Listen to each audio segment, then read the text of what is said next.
তো এখন হচ্ছে এটা রিপ্লেস করব। তো এটার নাম কালকে ভুলে গিয়েছিলাম স্টার্টিং ট্রে থেকে।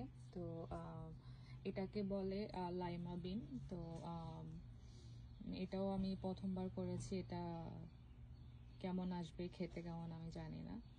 তো এটা অলমোস্ট 1 মান্থ হয়েছে, 1 মান্থ হয়েছে। এই যে এটা 1 মান্থের আমি রিপ্লেস করে ফেলতেছি। এই যে রুট হয়েছে এরকমই, রুট হয়েছে এরকমই। আর বেসিক্যালি এটা শিমের মতো, আমরা যে শিম বলি না, শিমের মতো হবে, কিন্তু এই যে এখানে যে দেখতেছো এই যে এটার মতো বিন হবে। হ্যাঁ, তো বিনগুলা যেটা আমি ইউটিউবে দেখছিলাম, ওরা বলছে যখন ম্যাচিওর হবে না, বেবি থাকবে, তখন তুমি উঠে নিলে খেতে পারবা কুক করে। আর যদি একটু ম্যাচিওর হয় এই ধরনের বিন হবে ভিতরে। সো বেসিক্যালি সবাই এটা খায় হচ্ছে এই ধরনের বিনগুলোর জন্য। হ্যাঁ, এরকম বিন হবে, এরকম বড় বড় বিন হবে, বিনগুলা খাওয়ার জন্য আর কি। সো যখন বড় হবে তোমাদেরকে দেখাবো যে এখানে যে